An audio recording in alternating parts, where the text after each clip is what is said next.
नमस्कार दोस्तों, बहुत बहुत स्वागत है मेरे चैनल पर। और आज हम बात करने जा रहे हैं एक और मेरे प्रेडिक्शन की, जो कि कृष्णमूर्ति पद्धति पर आधारित है और एकदम सही हुआ। जैसा कि मैंने उनको समय टाइम फ्रेम दिया था, उसी टाइम फ्रेम में वो घटना हुई। और घटना जॉब को लेकर है। चेन्नई में एक एमएनसी में एक व्यक्ति जॉब करते हैं, जिनका कि हॉरोस्कोप हम बात करेंगे उसके बारे में अब। तो मैंने उनको एक टाइम फ्रेम दिया था जॉब के लिए। हमको कुंडली में देखना होता है 2, 6, 10, 11। जब भी कोई व्यक्ति जॉब चेंज कर रहा हो, तो उसकी कुंडली में अगर 6, 10, 11 टू नहीं भी हो भले ही, वो तो बहुत ही अच्छी बात है। अगर 6, 10, 11 की दशा चल रही होती है, तो हमको उस पीरियड को देखना होता है जब ये चेंज कंप्लीट हो रही हो। और जब ये चेंज जिस समय में कंप्लीट हो रही होती है, उस समय को हम बताते हैं कि इस समय में आपकी नौकरी लगेगी। चलिए इस हॉरोस्कोप को देखते हैं, सो टू बी मच क्लियर।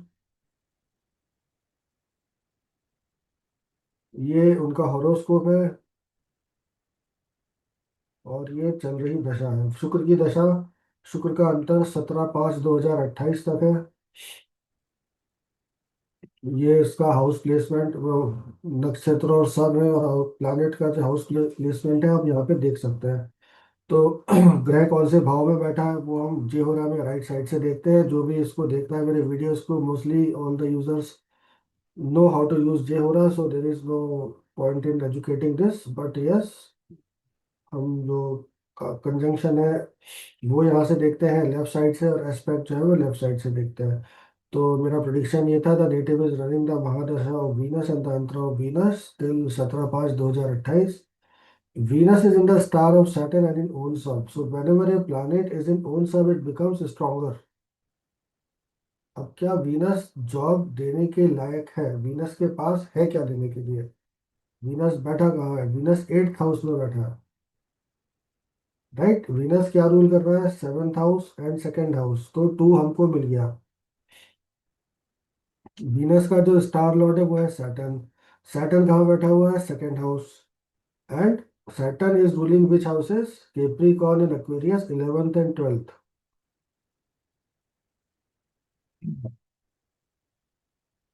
अगर आप लेफ्ट साइड में देखेंगे तो ये 12th हाउस पे पाइसेस है, बट कृष्णामूर्ति पद्धति में हाउस डिवीजन अलग होता है। सो यहाँ पे हम देख रहे हैं कि जो कुंभ राशि है वो 12वें घर में आ रही है। And let us now proceed further. Venus में इनकी जो जॉब लगी, इनका जो मुझे मैसेज आया था कि उनकी जॉब लग गई थी, लेट मी जस्ट चेक, शायद 16 फरवरी को जॉब लगी थी। सो क्या दशा निकली उस time?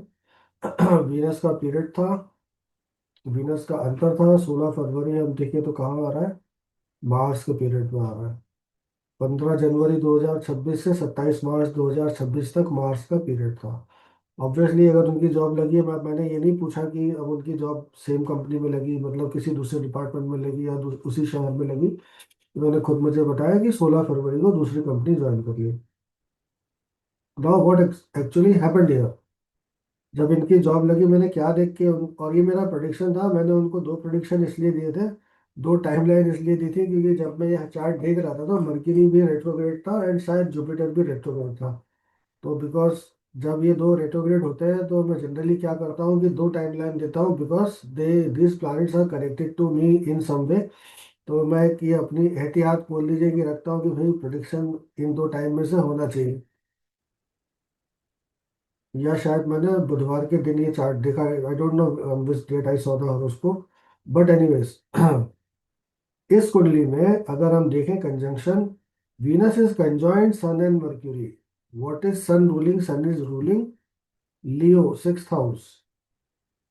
What is Mercury ruling? Gemini, Gemini 3, 4 and Virgo कहाँ है? वर्गो है ही नहीं। तो वीनस के पास with the through conjunction 6th house का रिजल्ट देने का पावर था, एफिशिएंसी थी। ऑल्दो वीनस 8वें घर में है, सन भी 8वें घर में है, मर्क्यूरी भी 8वें घर में है। बट आप यहाँ देखिए कि 8वें घर में बैठने के बाद भी इन ग्रहों ने इस जातक को एक दूसरी एमएनसी में जॉब चेंज दिया। So planets are very strange. Planets का बिहेवियर बड़ा स्ट्रेंज होता है, बट कृष्णामूर्ति पद्धति में उसको पकड़ना बहुत इजी होता है। प्रैक्टिस के बाद वो आ जाता है, और कोई रॉकेट साइंस नहीं है। Anybody can learn it and predict as any other KP astrologer. कोई बहुत बड़ी चीज़ नहीं है।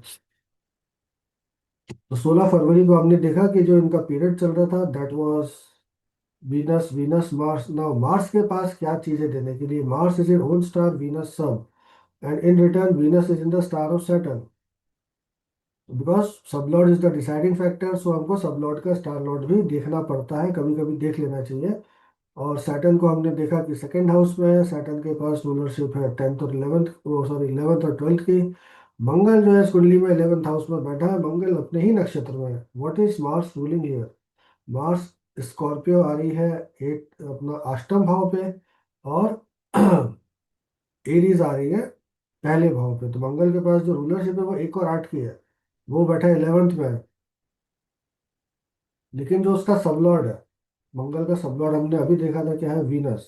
Venus has the connection of 6th house. इसीलिए Mars is good to give job.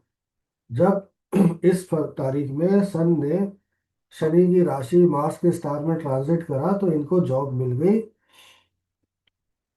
16 फरवरी 14 जनवरी को मंगल, सॉरी सन ट्रांजिट करता है केप्रिकॉन में। तो 14 फरवरी को आया अक्वेरियस में। अक्वेरियस में पहला स्टार क्या रहेगा, केतु शुक्र सूर्य, सूर्य चंद्र मंगल, मार्स का स्टार रहेगा। तो मार्स के स्टार में इनको जॉब मिली, इन्होंने जॉब ज्वाइन करी। ऑब्वियसली उसके पहले इंटरव्यू हुआ होगा, पूरा प्रोसेस हुआ होगा, डॉक्यूमेंटेशन हुआ होगा, but the joining date was 16 February. So this is how, ऐसे आप भी कोई भी किसी भी घटना को बहुत अच्छे से कृष्णमूर्ति पद्धति के द्वारा प्रेडिक्ट कर सकता है। इसमें कुछ भी बहुत ज़्यादा रॉकेट साइंस नहीं है। This is the easiest way to predict events of life. कभी गलत भी होंगे, लेकिन ऐसा नहीं होता कि सारे प्रिडिक्शन ही सही हो।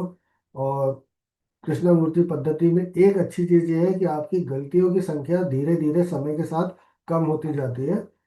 और ये अपने लिए एक बहुत अच्छी बात होती है, क्योंकि क्लाइंट जब हमको पैसे देता है तो हमको भी लगता है कि हमारा प्रोडिक्शन सही हो और उसने जिस चीज़ के पैसे दिए हैं उसका फुलफिलमेंट हो। प्रोडिक्शन गलत होता है तो बहुत बुरा लगता है। एंड इट शुड, एटलीस्ट मुझे तो लगता है, बाकी का मैं नहीं जानता। सो प्लीज़ चैनल को लाइक कीजिएगा, शेयर कीजिएगा, सब्सक्राइब कीजिएगा, एंड फिर मिलते हैं अगले वीडियो में।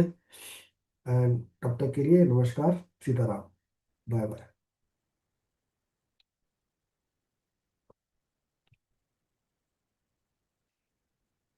हर व्यक्ति, विशेष रूप से हर हिंदू व्यक्ति कभी ना कभी ज्योतिषी के पास जाता ही है। और आजकल का जो ट्रेंड चल गया है, हजारों लाखों ज्योतिषी हो गए हैं, और हर कुंडली पे वो अलग अलग बातें बताते हैं। इस एक तरह से आप देखें तो अगर आप ऐप्स पे भी जा रहे हैं, 1 रुपए में बात कर रहे हैं, तो आपको वो खाली ड्रैग करते हैं जिससे कि आप और पेमेंट करें, सामान लें। और आप पर्सनली भी जाते हैं किसी के पास, किसी ट्रेडिशनल एस्ट्रोलॉजर के पास, तो वो आपको पूजा पाठ बता देते हैं, पत्थर बता देते हैं, बट आपके क्वेश्चन का आंसर नहीं बताते।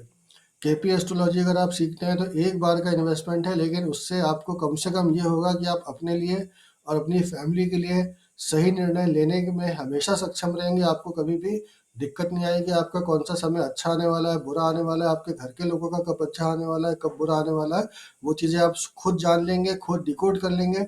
और एक तरह से आप इनडायरेक्टली बहुत सारा पैसा जो आप ज्योतिषियों की फीस दे दे के, पत्थर खरीद के, पूजा करा के बर्बाद करने वाले हैं आने वाले भविष्य में, उससे बच जाएंगे।